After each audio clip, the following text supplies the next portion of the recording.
Alright, for today's critical thought, we're going to talk about a topic that was brought up a few months ago that I'm finally getting around to, and that is the racing genre.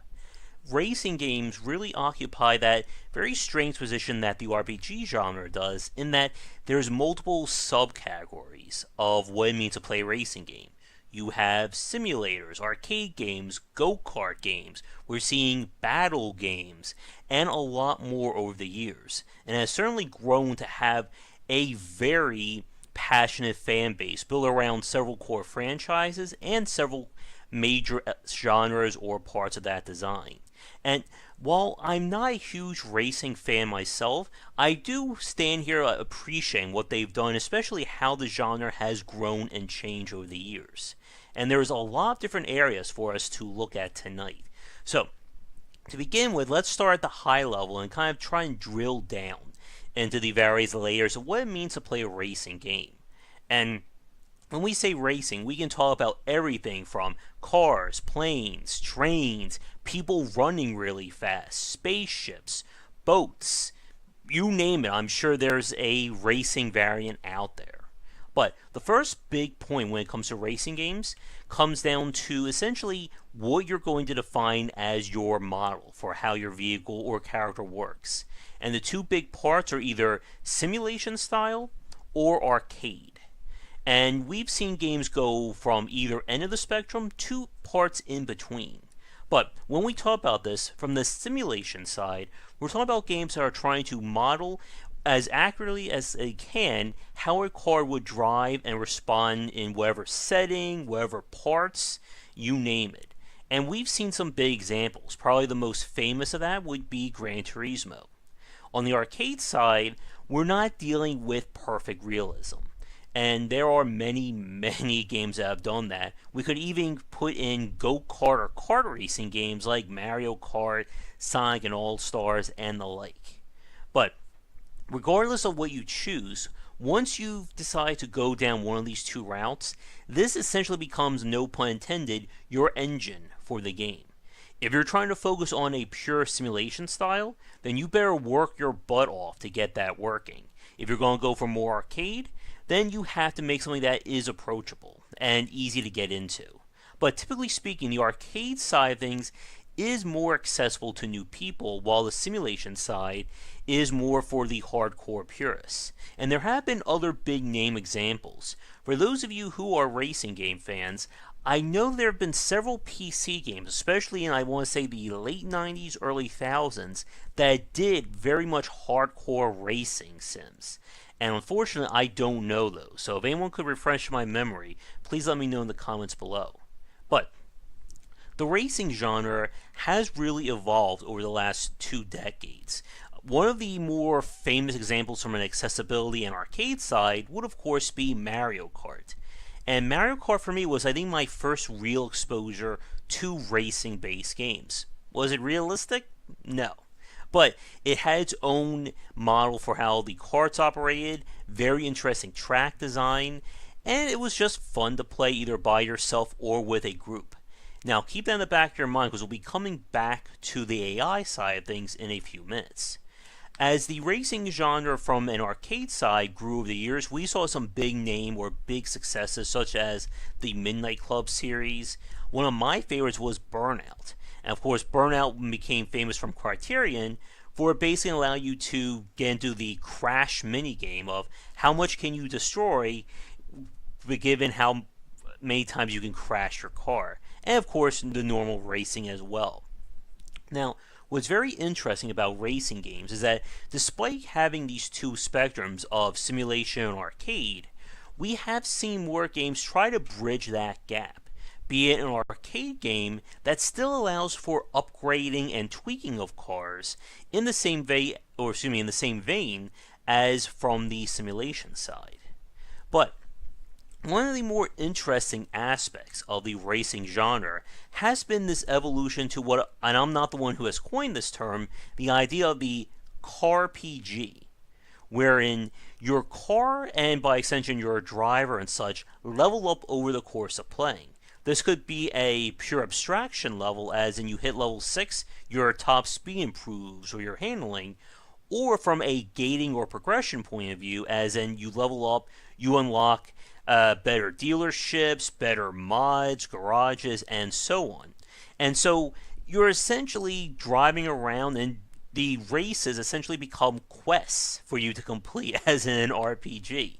And one of the examples, or one of the games that I played from that point of view, I think it was the Test Drive series, the one that they did for the 360 when you were in Hawaii. That was the one that I got to play. I know one of the Joshes that I know who's probably watching this video right now is into Forza and right now Gran Turismo Sport. And those two I think are pretty different in terms of their design. But again, I am not the racing guy. But one of the other aspects of this kind of car PG design has definitely been the inclusion of microtransactions and monetization. We've seen this, of course, really recently with the Need for Speed series, or I think it was Need for Speed Payback, that allow you to buy, of course, loot boxes, which I'm sure everybody loves. I know Forza has a VIP kind of microtransaction, which, again, I don't play the game, so I can only go by hearsay on it. But racing games really occupy a very strange area in terms of balance and design, in that they rely both on in-game abstraction and player progression in order to win. And racing, as a very interesting aside, is where I came up with a very tricky analogy when it came to free-to-play balance. And what it was if you give the best driver in the world a lemon, can he beat someone who has very little experience driving, but is driving like a supercar, like $1 million car? And the racing genre is very tricky in terms of this. And for those of you who are hardcore racing fans, I want to get your thoughts on this. Where do you feel things go in terms of the player progression versus the car or in-game abstraction line?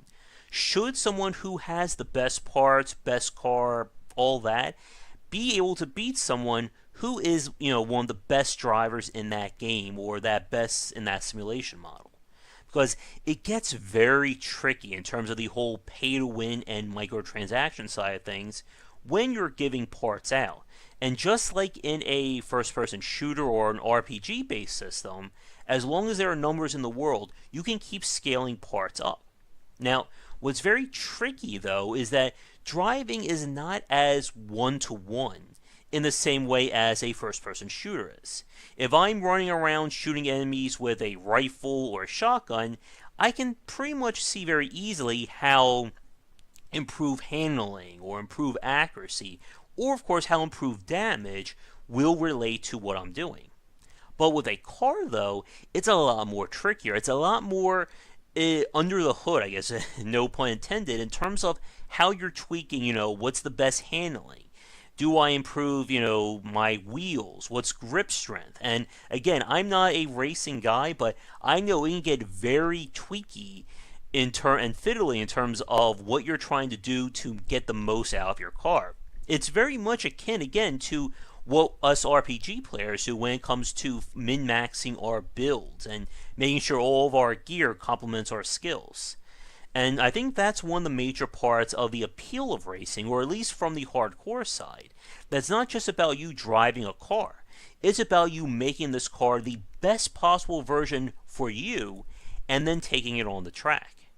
Now, with that said, though, to wrap up our critical thought, and again, we can certainly return to this topic in the future, there's one very big term we need to bring up: rubber banding. The rubber banding of, when it comes to racing games, or rubber band AI, is a very polarizing topic when it comes to balance. What we mean is when a game features rubber band AI, is that based on where the player is in terms of position on that race, the AI will either become overtuned or undertuned to keep the race competitive. Meaning if I'm in first place, the enemy will, by just so happen, get speed boosts and be able to get around corners much better than I can. In the Mario Kart series, it's the infamous blue shell debate, and how cars or carts in 7th and 8th place can spawn the blue shell, which can then be used to knock out the person in first. When a game doesn't feature rubber band AI, or I'm sorry, And then if you're in the back, if you're in 7th or 8th place or in last place, the AI will slow down or will make more mistakes to compensate. Now, what makes Rubberband AI so controversial is that it creates that fakiness, that you're not really playing against the AI. You're basically having the unseen hand of the developer, pushing switches and either making it easier or harder for you. And for me, I'm not a fan of rubberbanding AI, and I'm curious for you guys watching, what do you think about it? And I'm curious, for those of you who either support or don't like it, do you prefer the simulation side or the arcade side? I'm just wondering if that has a factor on your opinion. But one of the reasons why I really liked Sonic and All-Stars Racing was that it did not feature a rubber-banding AI. In that game, if you got into first place and you got far enough out ahead, there was very little the AI could do to catch up. But conversely, you get knocked into 8th place and mess up, there is no item and no way you're going to get from 8th to 1st. But I felt it was a lot more fair along those lines. But one last point I almost forgot about.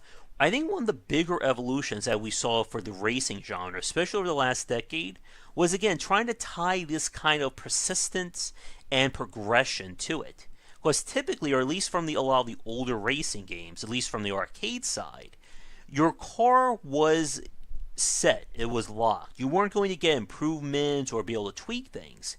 You could maybe buy a higher class car or something along those lines, but your car was pretty much locked in till the end of time.